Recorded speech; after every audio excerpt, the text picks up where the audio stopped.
Eh ben, il vaut mieux tard que jamais. Ça faisait un petit moment que j'avais pas refait de vidéo parce que je suis pas mal occupé malgré la situation. Et justement, j'ai voulu faire cette vidéo parce qu'on m'a posé pas mal de fois la question dernièrement, comment tu fais pour être aussi actif, déterminé? Et donc, j'ai voulu faire cette vidéo pour faire simple. J'ai rassemblé en fait les 5 plus grosses erreurs de ce qui se passe en ce moment. Et comme j'aime être plutôt positif, ce sont les 5 erreurs, mais également, je vais te partager les 5 solutions par rapport à ça.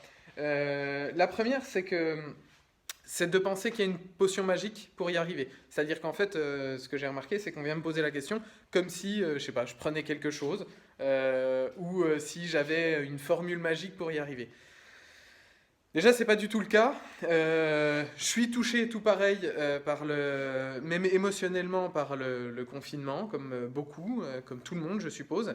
Tu as toutes les solutions sur YouTube, peu importe sur ma chaîne, peu importe où tu vas, qui te donnent les solutions pour te sortir d'un engrenage émotionnel négatif, parce que c'est rien de plus que ça. Comment vivre le changement efficacement, etc., etc. Donc en fait, il n'y a rien de simple. C'est pas juste comme ça en claquant des doigts. Oui, il y a des protocoles de PNL qui vont te faire vivre les choses beaucoup mieux sur l'instant T, mais le but c'est quand même que tu sois maître ou maîtresse en tout cas de ta situation. Donc l'idée c'est de t'approprier ces méthodes pour que tu te les appliques à toi-même. Parce que si quelqu'un peut te les appliquer, tu peux aussi le faire par toi-même. Faut en être 100% conscient de ça. La deuxième chose, c'est de penser de penser qu'il n'y a que des choses négatives dans la situation. Un exercice qui est bien connu, qui est simple hein, à faire en plus, c'est juste de te noter, de te poser la question en quoi c'est positif ce qui se passe aujourd'hui, actuellement, pour moi, pour l'environnement, peu importe ce qui te tient à cœur. Il y en a, tu le sais, et peut-être que là, ils t'en viennent, mais pose-toi et note-les. Pourquoi? Parce que ça va juste rééquilibrer émotionnellement ce que tu penses de la situation. Ça, c'est un exercice magique, mais euh, je vois très peu de monde qui sont capables de le faire, qui se posent et qui le font. Or, c'est un exercice qui est tout simplement, qui s'explique, je ne vais pas rentrer dans les détails techniques, et peu de monde le font. Donc l'idée c'est vraiment de te poser et devant une feuille et tu réfléchis à en quoi c'est positif pour toi d'arriver, d'avoir cette situation, en quoi c'est positif pour ton futur, en quoi c'est positif pour tes objectifs. Ensuite, il y a une autre erreur qui va être que l'orage passe, d'attendre que l'orage passe. Comme si il y avait un orage et qu'après l'orage, on allait revenir à la situation précédente. Je préfère te le dire maintenant, c'est terminé. Il va plus se passer les mêmes choses qu'avant. Tout est en train de bouger, on le sait, et les choses ne reviendront certainement pas comme elles étaient avant. Donc, autant profiter de ce changement. La chose à faire, c'est de partir du principe que tout est neuf. On part d'une feuille complètement neuve. Tu prends tes objectifs et tu te demandes, ok, jusqu'à aujourd'hui, j'avais prévu de faire comme ça. Peu importe, ta stratégie, c'était peut-être d'écrire des mails, c'était peut-être de trouver un boulot, j'en sais rien. Mais reprends ton objectif et mets-le justement comme si tout ce qu'on t'avait appris n'existait pas. N'existait plus, en tout cas. Alors, ça peut faire peur, ça fait peur, mais d'un autre côté, si tu arrives à te poser cette question-là et pars du principe que tout ce que l'on t'a appris, encore une fois, jusqu'à aujourd'hui, ne fonctionnera plus demain. Peut-être qu'il y a des choses qui fonctionneront encore, mais autant repartir sur une feuille totalement blanche et le redécouvrir.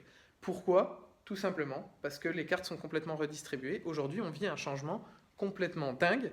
Je pense que tu l'as vécu. Le changement est difficile pour l'être humain et il vaut mieux justement repartir à zéro pour te sentir bien et puis pour te sentir acteur ou actrice de la situation.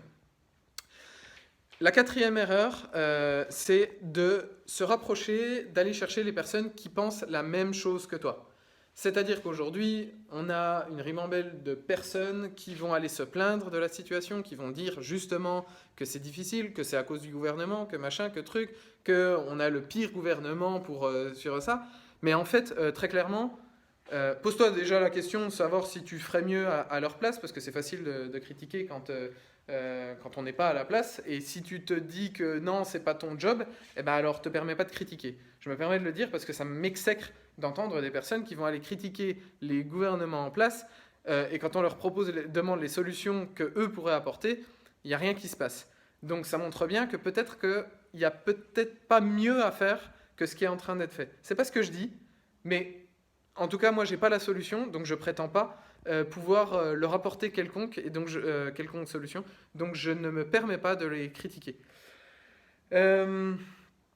Donc, l'erreur à surtout à ne pas faire, c'est de te rapprocher des personnes qui vont avoir tendance à faire la même chose. C'est-à-dire, si tu as envie de vivre la situation d'une meilleure façon, bah, te rapproche pas des personnes ou n'engage pas des conversations avec des personnes qui se morfondent, qui vont aller critiquer au lieu d'être dans la création, dans la créativité.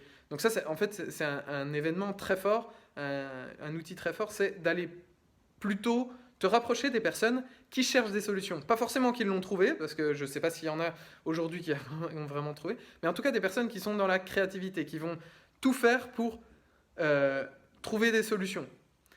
Et pas rester dans l'immobilisme en disant vivement qu'on réouvre. Oui, vivement qu'on réouvre, on le pense tous. Sauf que il ne faut pas penser que ce sera pareil qu'avant. C'est impossible, ça ne sera pas pareil qu'avant. Rapproche-toi des personnes, va parler avec des personnes qui sont justement dans cette créativité, dans cette création, dans une réflexion, et partage-leur tes inquiétudes, et tu verras que ces personnes vont t'apporter quelque chose de positif qui vont te faire monter en énergie par rapport à la situation. Et surtout, fuis les personnes qui vont avoir tendance à te plonger là-dedans, parce que le cerveau finalement adore quand on se plaint. Et ça fait du bien sur le moment, sauf qu'à long terme, c'est plutôt négatif, c'est plutôt néfaste. La dernière erreur à ne pas faire, c'est, que j'ai remarqué, c'est une erreur qui avait déjà un impact fort avant, mais qui aujourd'hui est juste destructrice, c'est de ne pas avoir d'objectif. Tout simplement, à partir du moment où tu n'as pas d'objectif dans ta vie, tu ne peux pas, un objectif ambitieux bien entendu, tu ne peux pas te sentir en activité, tu ne peux pas avoir envie de sortir de chez toi, tu ne peux pas avoir envie de te lever du canapé et d'éteindre Netflix, tu ne peux pas avoir envie de mettre en place des choses concrètes qui vont te permettre d'avoir des résultats concrets, qui vont donc te donner de l'énergie et qui vont donc te permettre d'être dans une spirale beaucoup plus positive. Alors, c'est bien beau, mais maintenant, comment on fait pour avoir un objectif ambitieux ? Simplement, il y a des techniques très simples. J'ai une formation pour ça, je te la laisse. Et en fait, j'ai envie de te proposer, dans cette formation, il y a 5 épisodes qui vont te permettre de justement réapprendre à être dans ta zone de haute performance et de la suivre.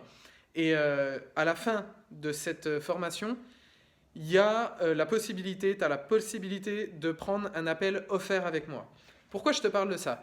Parce que en fait, cet appel, j'ai pas envie de recréer un lien supplémentaire juste pour ça. En prenant cet appel, on arrive à voir justement quels sont les objectifs qu'on pourrait se fixer pour 2021. À partir du moment où tu as des objectifs qui sont factuels, qui te donnent de l'énergie, en fait, tu arrêtes de te poser la question de savoir pourquoi j'ai une vie de merde actuellement, mais tu pars plutôt du principe de comment je fais pour atteindre cette vie.